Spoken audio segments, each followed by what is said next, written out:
Hey guys, this is Vince at Practical Performance. I just completed a few sets of VinceSkinz and I thought I'd do one of these one-take videos and walk you through it. If it's something you like, I'll probably do some more videos explaining in more detail, but let's try to do this as an overview kind of thing. What you see here is the rear end of a E46 sedan sitting upside down in my garage on a pallet on wheels. I can bring this in and out, and this is where I call it my workbench. I do some design work, I form the VinceSkinz on it, and so on and so forth. I'm used to viewing this upside down. You're probably not. So let's try and spin my camera over, and this is probably gonna make more sense to you. I'm gonna try to keep this high level and not getting into too much detail. I'm gonna focus on, this is the left rear mount right there. This is where you typically see the damage start as a hairline crack, which is, depending on when you find the damage, gonna be a little crack or it could be really bad. It starts there. If it's bad enough, you will see the same crack over here on the right side as well. But if you're in luck, it's not. In any case, this area here is a formed sheet metal area on both sides, where the sheet metal is stretched thin and there's a high concentration of stress. So this is why it cracks over here. This is where we want to focus on reinforcing. And this is an area, a typical, one of those subframe plates really doesn't focus on this. It's adding a lot of sheet metal all over the place, but not really where you want it. So that's the two rear mounts. This is the right front mount.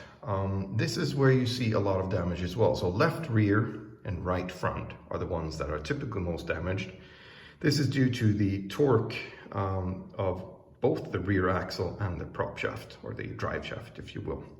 We'll get into more details on that later on as well, in another video.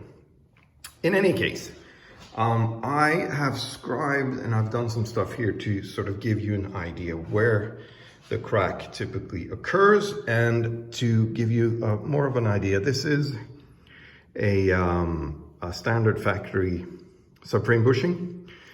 Typically sits, well actually it does sit like this inside the subframe. The lip, the rubber lip, which you probably heard about, is sitting like that, and this is why I made this thicker black line there.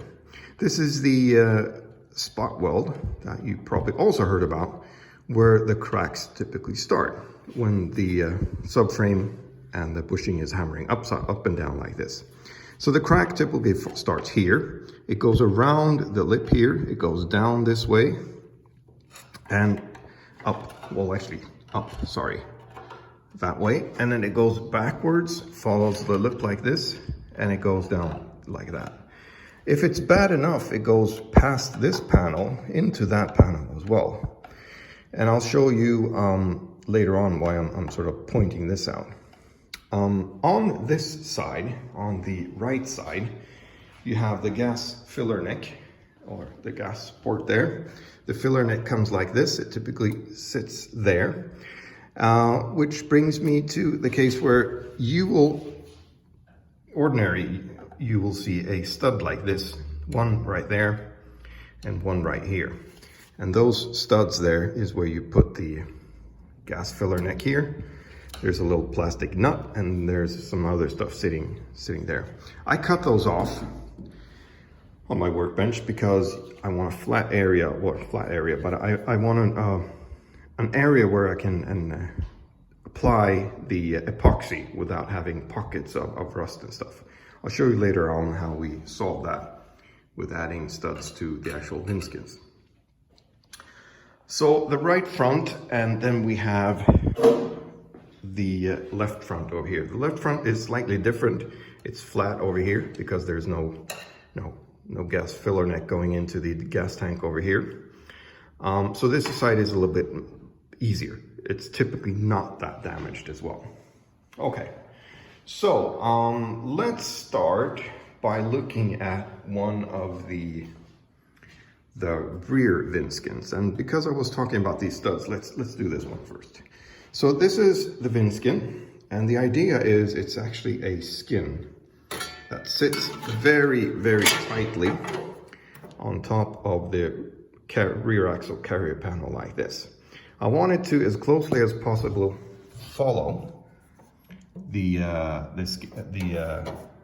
carrier panel, and it's designed to be.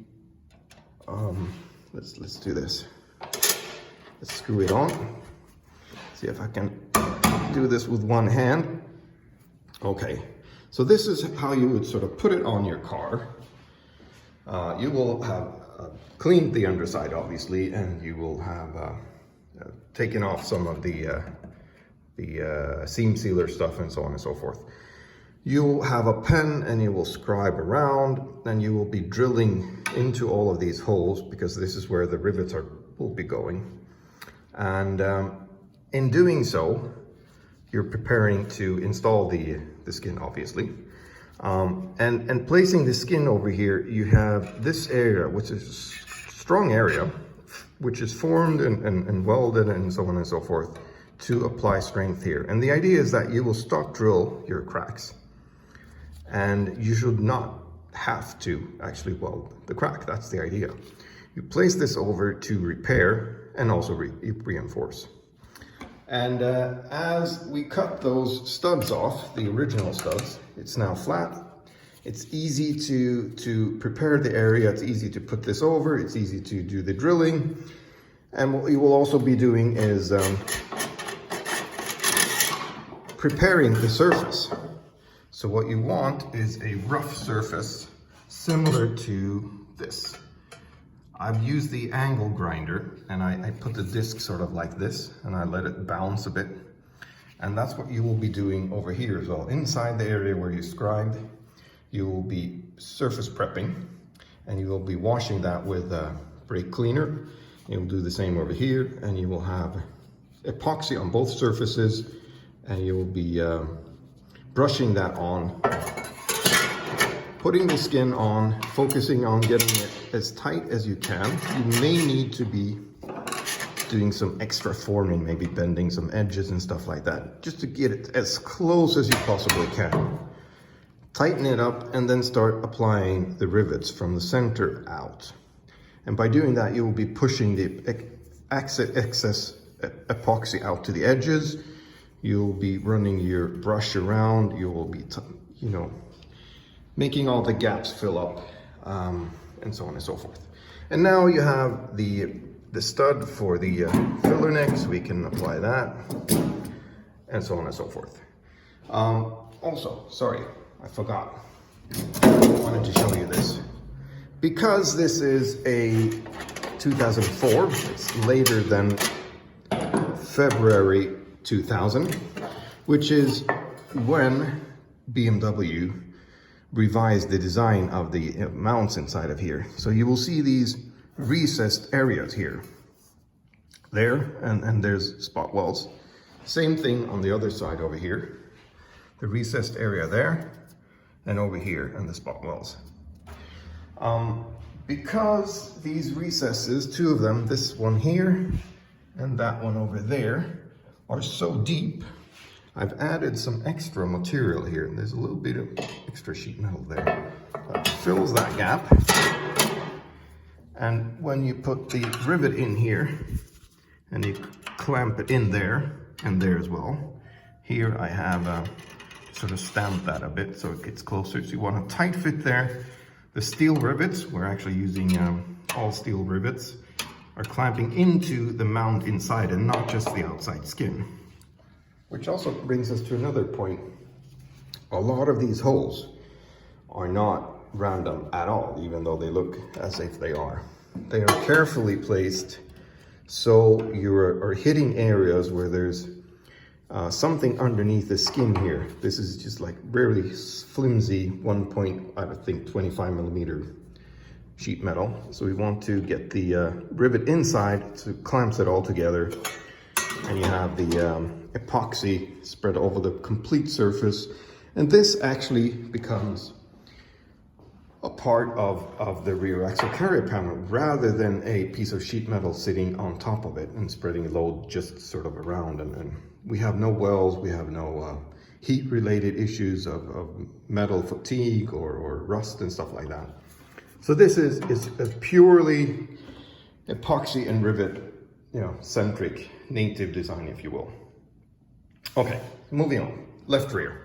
I did the right one first because I had welded on this piece here, and I realized that I may not be doing that later on because you may or may not have a post February 2000 rear axle carrier panel, because if you have an earlier design, this area will be flat and you will not want that. So therefore, I may be sending these pieces separately like that. And therefore, you will be adding that as you assemble this. See if I can do that by hand, with one hand. Wow, look at that. Well, I hope you get the idea. So you will be having epoxy on both the inside of the skin, on both sides of this little piece of sheet metal, and the rivet through it, and you will clamp it all together like that. This is still an ongoing design kind of, so I'm not quite sure exactly how many rivets we need. I marked one area there where there's an optional. You may want to add some, I'll probably add some extra rivets in the kit so you can see where you need to add extra rivets, because you really want to be clamping this tightly together. That's the whole idea. Okay. I think that kind of makes sense there. Let's go back here and have a look. And as I believe I mentioned earlier on, we have the crack that forms over here from the spot weld down this way. It can actually reach quite high up this way, and it goes around, follows here. You typically see an indentation here as well into the sheet metal, and the crack goes down, and if it's bad enough, it goes down over here, back there, and actually sometimes even goes into this second panel here. If you just add, obviously, if you just add a piece of flat sheet metal up here, you're not doing anything about the cracks over here. You're not repairing them, and you're obviously not reinforcing anything. And just welding on top of a crack is, you know, that's not the best thing you can do actually, because you're adding extra brittleness. So therefore, this is why I designed the VinceSkinz like this. Again, it's a very intricately formed piece of sheet metal. There's a lot of hours that go into making one of these, and it sits very tightly on top like this. Again, you will be installing it in a similar manner. Get it as tightly on as you can. You'll be doing this with two hands. The rivets will be clamping and holding this in like that.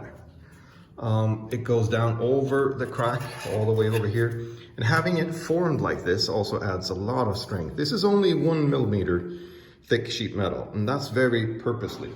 I mean, I don't want to add a lot of extra thickness on a specific area. That only moves the issue to the edge of that thick piece of sheet metal.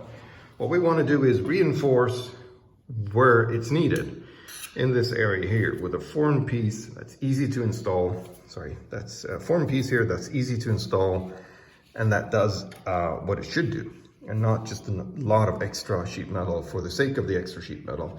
We also don't want to add a lot of thickness here, moving the subframe and screwing up the geometry of the rear end, the wheel geometry. So what this also does is, remember how I said the crack comes down this way and it goes over here? Because it's formed like this, you will actually be covering the crack over here as well. And I added, you could cut it here if your crack stops there, but if it does that when it comes over to this panel here as well, I added this extra piece of the lip. So you can form that, you can just, you know, hammer it down, drill some extra holes there as well, and completely cover that crack and sort of tie it all together. Same thing applies to the the left side. This is the left front VinceSkin. Again, a formed piece of sheet metal. Tightly sits, let me sort of spin over here. Tightly sits over like that. Again, you'll be surface prepping, you'll do all that stuff. You'll be making sure when you install this that it sits as tightly as possible. I don't know how much of variation there are in these carrier panels, so even though I made it sit very, very tightly, you may have to do some extra forming. But the shape is very close. The steel sheet metal rivet, the steel rivets, pop rivets, they are very high clamping, so they will clamp this tightly in. So if you have cracks here, you'll be covering them probably completely. Over here as well, again on the back side, if your cracks have sort of moved all the way over here, you have a different situation. Obviously the VinceSkinz will not be enough, but for the majority of the cases, the cracks are sort of somewhere in the vicinity of here. We're covering them completely, and we're obviously adding a lot of strength over in this area. These pieces here are just spacers, because we moved the subframe a bit downwards. This here also needs to be spaced up the same thickness. I made these spacers a bit larger than the typical small ones because I want as much, surface and support as possible. This hole here is for drainage. You get water inside of here and it needs to drip out. So therefore that hole is there. This is for the screws, obviously. I think that's kind of, again, pointing out the unique features is adding the material here, actually adding this material, which is not going to be there if you just buy one of those typical, classical subframe plates. You'll be adding material there. There will be an opening here because that's the way it works when you make this from a flat piece of sheet metal. There's going to be there's no material here. I added more material here. And you will be adding a lot of weld into where the crack and the cracks are, the fatigue is, the thin material and so on and so forth. So the VinceSkin adds material there. It's a formed piece. It's easy to install and you're not welding. I'm also filling up these indentations. We're adding rivets into where we can connect to the inside. Well, actually, this is a good point. I almost forgot. Let's do this. I'll show you. These holes here as well. They may seem very random, but let's just take one of them. If I stick in this rod there, and we go to the inside of the car. I'm not sure if that shows. Let me use the flashlight. There we go. You can see this is where there are the holes. I've drilled a number of holes to check out where we can get into where there are several layers, 2 or more layers of sheet metal. So we're connecting the VinceSkin to the rear axle carrier panel skin and then an inside skin. There's 3 layers right there. This hole here, this is where we've cut to put the front gusset cup inside, and this hole there is drilled through. That's not what you typically see. I'll show you more of this in a separate video, but just to give you an idea, these holes, that was the point here. I'm not going to go into too much depth. These holes are carefully placed where we actually connect the VinceSkin into the interior panels, if you will, and sort of clamp them all together. Okay, I hope that helped. I'll do more of these if it makes sense. We can go into more detail of why the rear axle carrier cracks, how the Vince bar works. The Vince bar sits inside of here. We're inside the trunk now. And this is the inside where we will sit that and support and move the, will actually improve the load path from the mounts into the chassis rails and so on and so forth. Okay, so I'll keep it there. Thanks for watching, and let me know if you have any questions. Bye-bye.